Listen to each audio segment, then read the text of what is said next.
Famous songs everybody always plays wrong. What do you mean? What do you mean?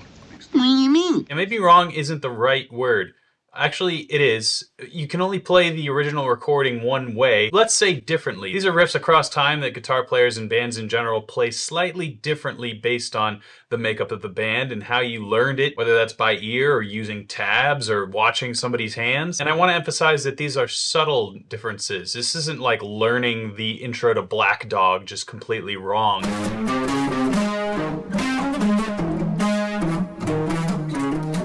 More an examination of creativity among different guitar playing styles. Anyway, without further ado, let's get to the Guitar Super System? Did you tell them about Guitar Super System? It's a great app for guitar players who want to learn. Man, I know dogs are smart, but that's kind of weird. I mean, he can't say anything else other than to promote Guitar Super System. Well, hey, you can use the link in the description and decide for yourself. I think Guitar Super System is awesome. Thanks, buddy. Anyway, let's get to it. The first riff that everyone plays wrong. Perfect riff to demonstrate the concept of this video. How do you play those first few notes of Back in Black by AC/DC? Maybe Angus is playing that high A, and Malcolm's just playing.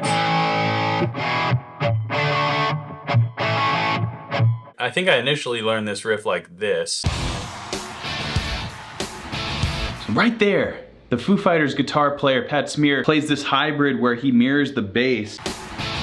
Because the bass is playing E, D, D flat.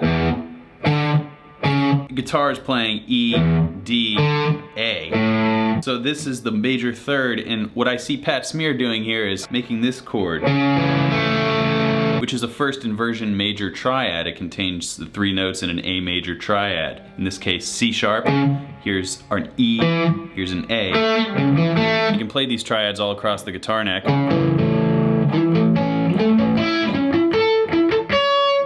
And they go across the string sets. So his riff comes out like this. And it's slightly different, but if you've heard this song a million times, you can hear that distinction.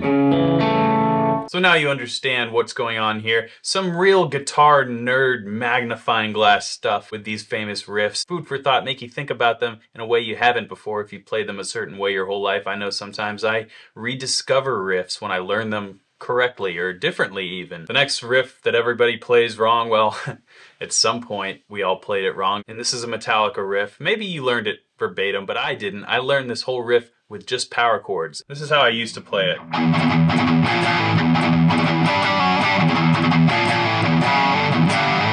And as Metallica fans know, this is not correct. That harmony is correct, so my ear was right, but it's this sort of voicing.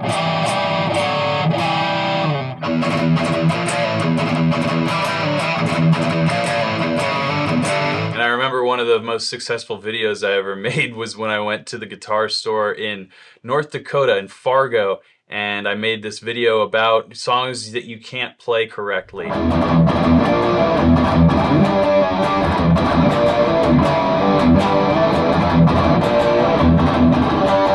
dude, you're playing that wrong. It's not supposed to be power chords there in that section. You're supposed to use dyads. Dyads, which you can learn more about along with a lot of other basic to advanced music theory in my app Guitar Super System, link down below. Two-note chords, which end up being major third or minor thirds, is how Metallica primarily uses them. So a major voicing like this and a minor voicing can really make Sabbath riffs if you know your intervals. Next riff everybody plays wrong. Well, this one actually might be the one that most of you would agree on. Welcome to the Jungle, the intro. Everybody kind of chops it up a little bit differently, right? When you play it exactly correctly, this is one that you can't really mess it up. And I see a lot of people just kind of do it a slightly bit. Sometimes it sounds just as cool or even better, but maybe not better. The original perfect way is well, I just said it, the perfect way. How the beginning of Welcome to the Jungle, as long as I've been sitting around you and seen you playing guitar, and I've heard it 10,000 million times. How does that go? It's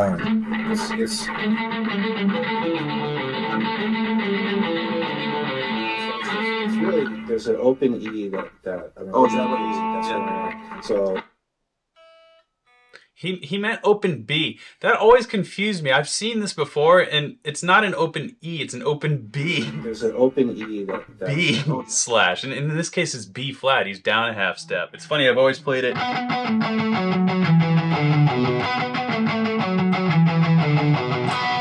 And now we know it's an open B, E, B instead of. And that allows for that sort of cascading sound.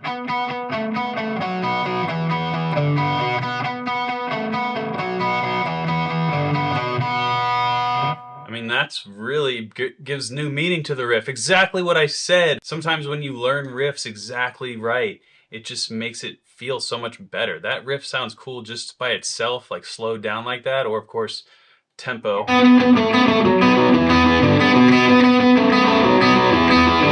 When you add a little delay on there.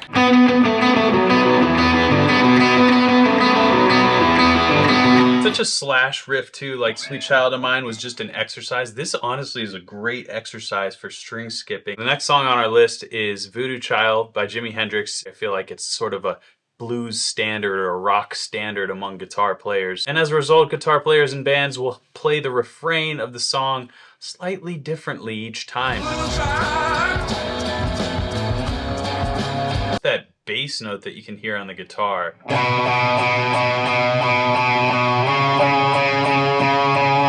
So maybe if we hear Hendrix playing it live, we'll get the actual chord voicings a little clearer.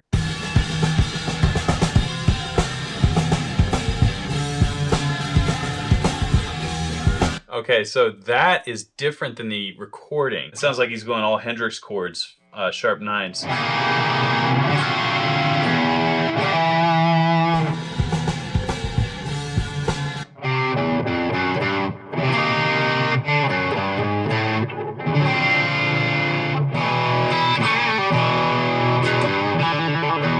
Keeping it interesting for himself, having to play this song a lot, maybe. So as you can see, even Hendrix didn't play his own song right. And as you can see, that's sort of the point of this video, different interpretations of these great riffs and these nuances that really make the song when you hear them a lot. What about Stevie Ray Vaughan? How would he handle this exact same part of the song?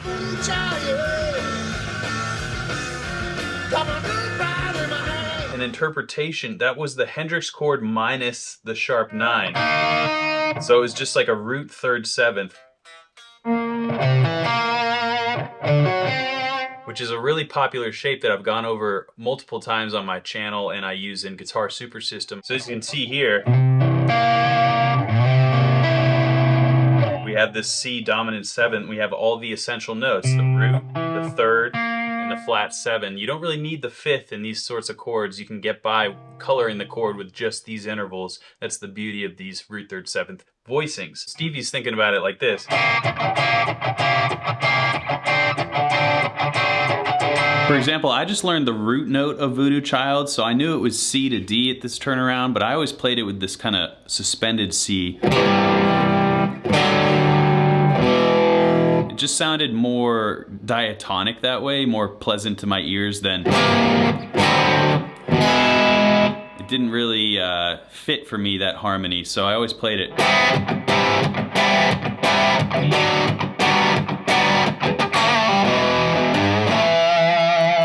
What about somebody like John Mayer? How would he approach this exact turnaround?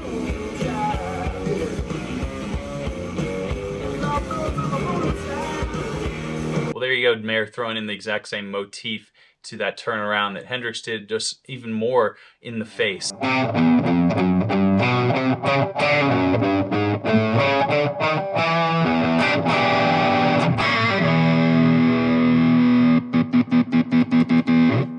Yeah, more on this guitar coming soon. So there you have it. Famous riffs that everyone plays wrong.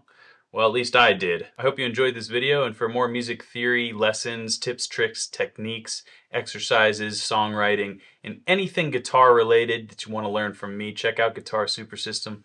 There's a link right down in the description, and I'll see you in the next video. Till then, keep shredding.